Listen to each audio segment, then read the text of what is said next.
Ano sa Hapon ang magazine? Wakasan. Comics yan eh. Yan ang magazine sa Hapon. Wakasan. Ano sa Hapon ang mayaman? Nakakutsi. Anong nakakutsi? Hindi ka mayaman doon, magkakutsi ka. Klasang Hapon. Parang Tagalog talaga Akong eh. bahala. Ano sa Hapon yung binitay na? Ichigaray. Patay na yun eh. Kaya binabagay ito tularan eh. Serious tayo. Serious. No more fooling around. No more fooling around. I-Englishin ko, hahaponin mo. English Hapon. Serious na. Serious. Ano sa Hapon ng is this your car?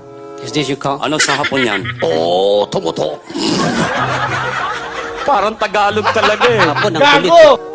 Ano sa Hapon ng is this my car? Is this my car? Ano sa Hapon yan? Oh, tukuto. Talagang tinatarantado mo ako. Sino No? ba nag-aral? Ikaw. O racket ko to. Isa pang English gagawing Hapon. Sure. Serious na. Serious. Ano sa Hapon ng is this your noodles? Is this your noodles? Ano sa Hapon yan? Mickey Moto? Sarado na yun eh. Ano sa Hapon ng kalbo? Bemboroko. Artista yun eh. Sa tatong hindi pa inihalo sa Tagalog yun. Sa mga hayop naman tayo. Sa hayo. Ano ang baboy sa Hapon? Baboy? Yan. Kamukha mo. Sige, tumawa kayo. Tataba din kayo, kala nyo.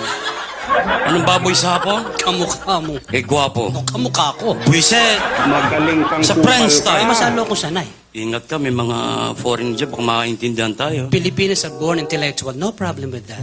Okay. Ano sa French ang flower? Le fleur. Totoo ba yun? Yes, le fleur.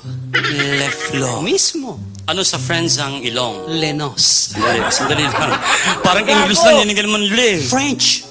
Lenos. Ano sa French ang back? Lekod. Yan, Tagalog na. French. Likod. Ano sa French ang circumcise? Le tout. Anong leto? Tulet. Buiset. Binaligtad mo lang eh. Ano sa French ang dumi sa katawan? Le bag. Eh, mahilig sa sex. Le bag. Hoy! Mga French fries yata yung buong buo.